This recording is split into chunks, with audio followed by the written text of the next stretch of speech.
नमस्कार, हमारे YouTube channel में आपका हार्दिक स्वागत है। आज हम माध्यमिक शिक्षा बोर्ड राजस्थान कक्षा 12 भूगोल विषय के पाठ संख्या 8 जिसका शीर्षक है प्राथमिक व्यवसाय से जुड़े पूरी डिटेल से आज हम अध्ययन करेंगे। तो शुरू करते हैं। विश्व के प्रमुख प्राथमिक व्यवसाय निम्नलिखित हैं: आखेट, संग्रहण, मछली पकड़ना, पशुचारण, कृषि, लकड़ी काटना व खनन। ये विश्व के प्रमुख प्राथमिक व्यवसायों में से एक है। आगे बढ़ते हैं। मानव के वो कार्यकलाप जिनसे आय प्राप्त होती है उन्हें आर्थिक क्रियाएं कहा जाता है। आर्थिक क्रियाओं को मुख्यतः 4 वर्गों में विभाजित किया जाता है: प्राथमिक, द्वितीयक, तृतीयक व चतुर्थक क्रियाएं। प्राथमिक क्रियाएं प्रत्यक्ष रूप से पर्यावरण पर निर्भर है, क्योंकि यह पृथ्वी के संसाधनों जैसे कि भूमि, जल, वनस्पति, भवन निर्माण सामग्री व खनिजों के उपयोग के विषय में बतलाती है। सबसे पहले पढ़ते हैं आखेट। ये उद्यम विश्व का सबसे प्राचीन उद्यम माना जाता है। मानव सभ्यता के आरंभिक युग में आदिम कालीन मानव अपने जीवन निर्वाह के लिए अपने समीप के वातावरण पर निर्भर रहता था। उसका जीवन निर्वाह 2 कार्यों के द्वारा होता था: पशुओं का आखेट कर और अपने समीप के जंगलों से खाने योग्य जंगली पौधे व कंदमूल आदि को एकत्रित करके।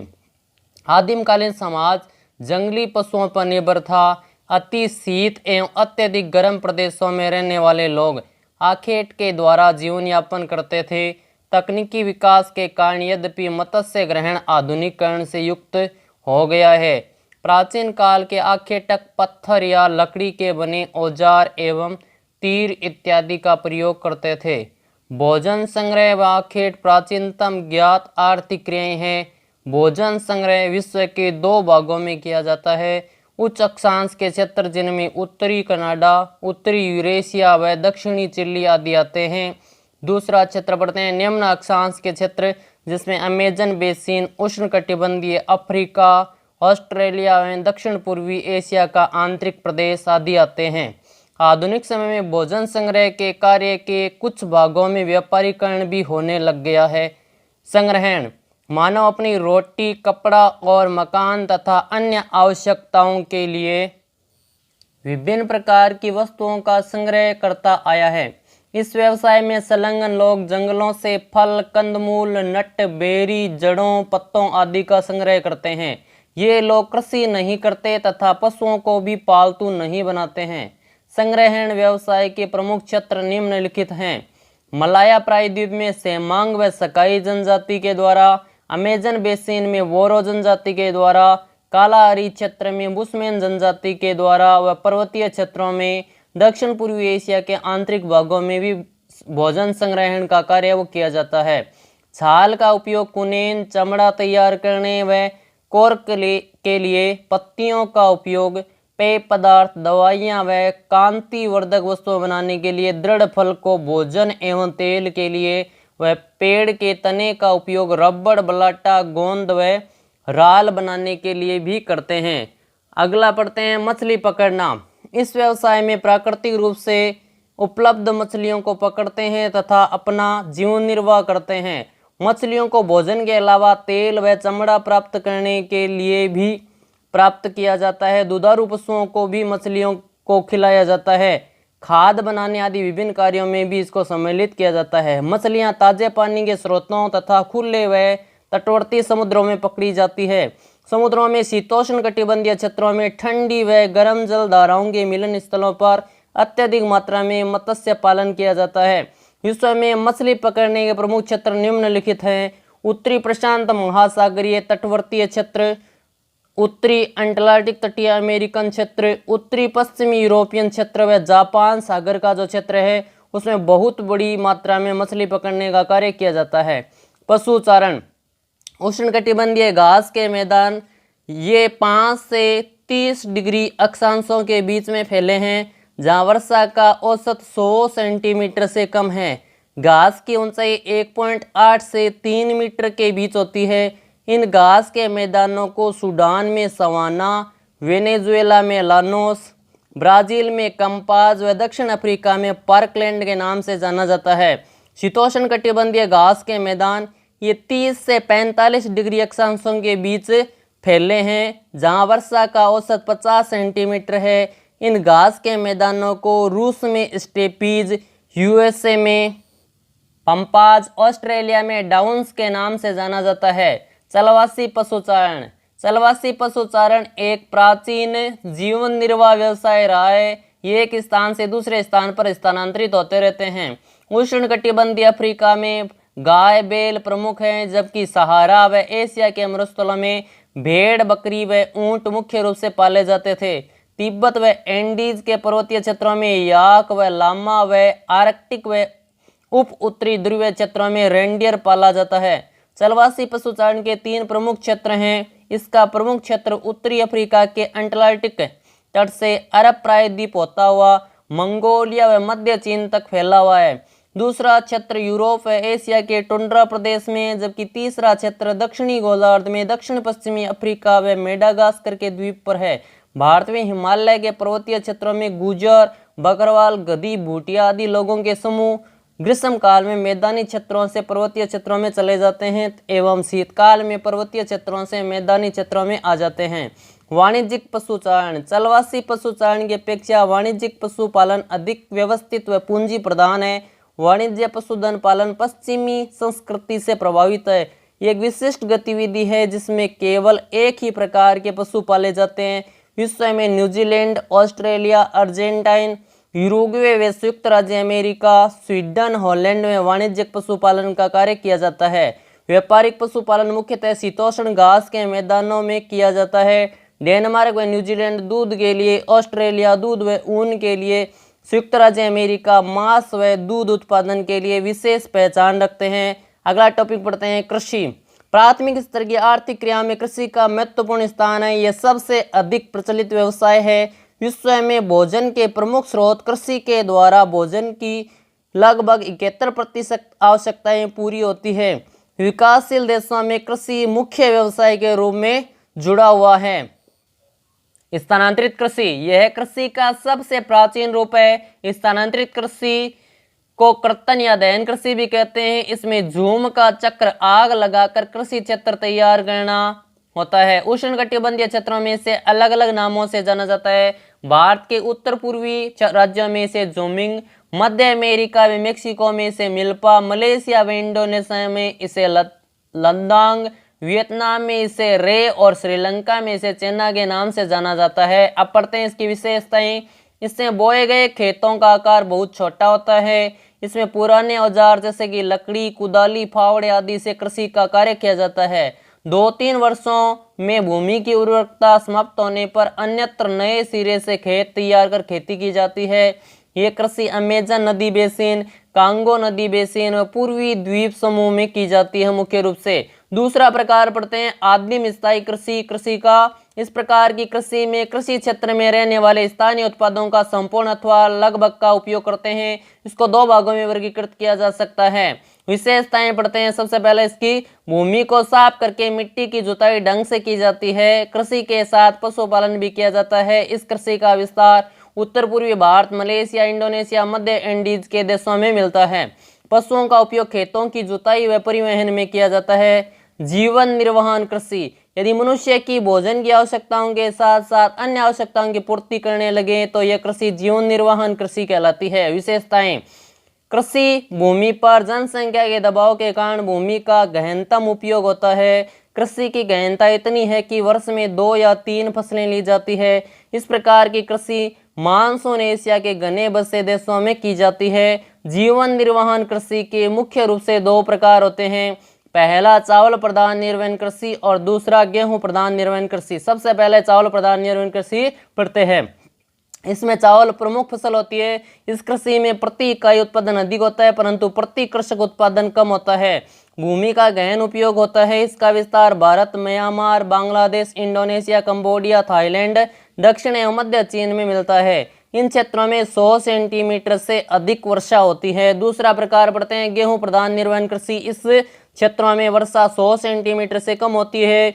इन क्षेत्रों में गेहूं प्रमुख खाद्यान्न फसल है। उत्तरी चीन, मंचूरिया, उत्तरी कोरिया व उत्तरी जापान में गेहूं, सोयाबीन, जौ व सोरपम आदि फसलें बोई जाती है। भारत में सिंध गंगा के मैदान के पश्चिमी भाग में गेहूं व दक्षिण और पश्चिमी शुष्क प्रदेश में ज्वार बाजरा प्रमुख रूप से इस क्षेत्र में उगाने का कार्य किया जाता है।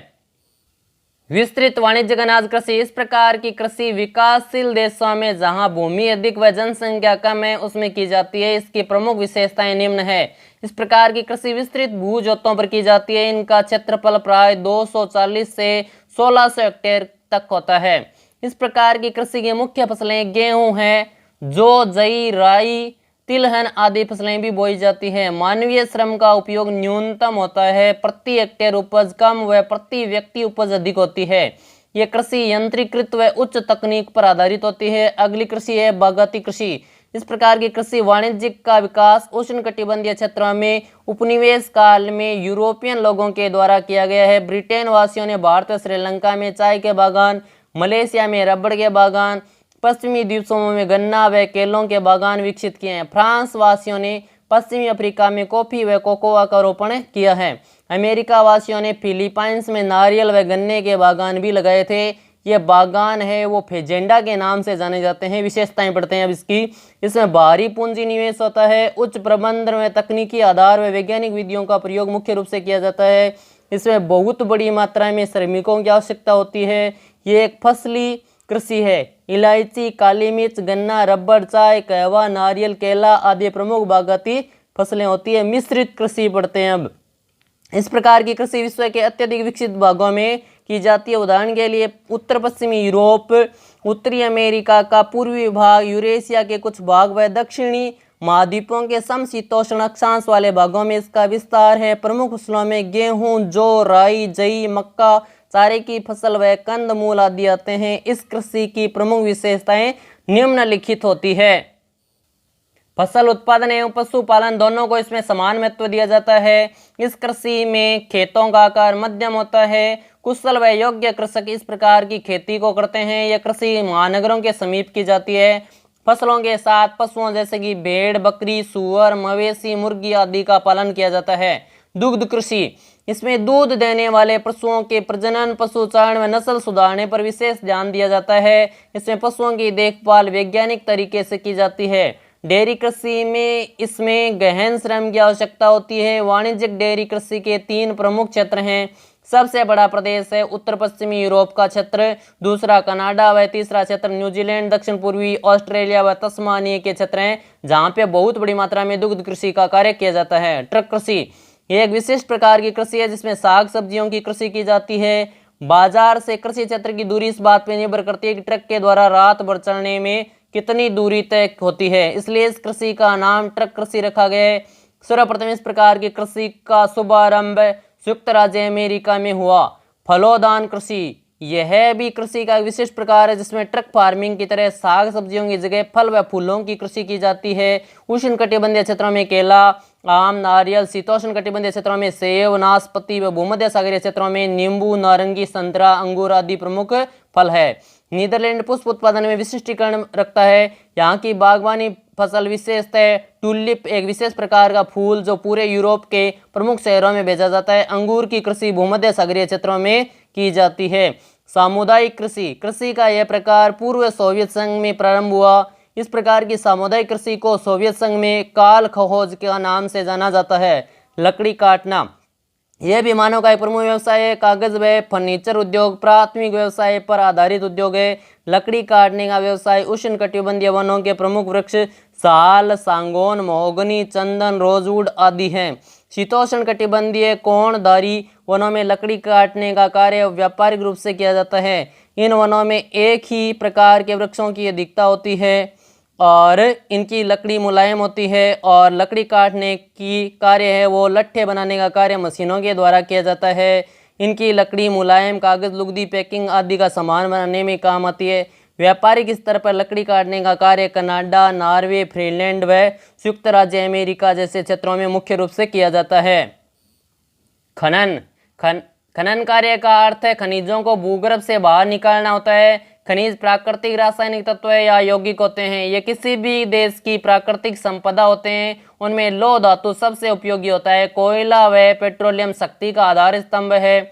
भूपटल में 1600 से अधिक खनिज पाए जाते हैं, जिनमें से 200 खनिजों का उत्पादन औद्योगिक उपयोग के लिए हो रहा है। खनिज पदार्थों को प्रधानतः 3 श्रेणियों में बांटा जा सकता है। आग्नेय चट्टान, इसमें सोना, चांदी, तांबा, जस्ता, सीसा, मैंगनीज, अभ्रक, गंधक आदि खनिज पाए जाते हैं। कायांतरित चट्टानें, जिसमें ग्रेफाइट, हीरा, संगमरमर आदि खनिज पाए जाते हैं। और अवसादी चट्टानें, इसमें कोयला, पेट्रोलियम, प्राकृतिक गैस, रॉक फॉस्फेट, पोटास, नमक आदि खनिज मुख्य रूप से पाए जाते हैं।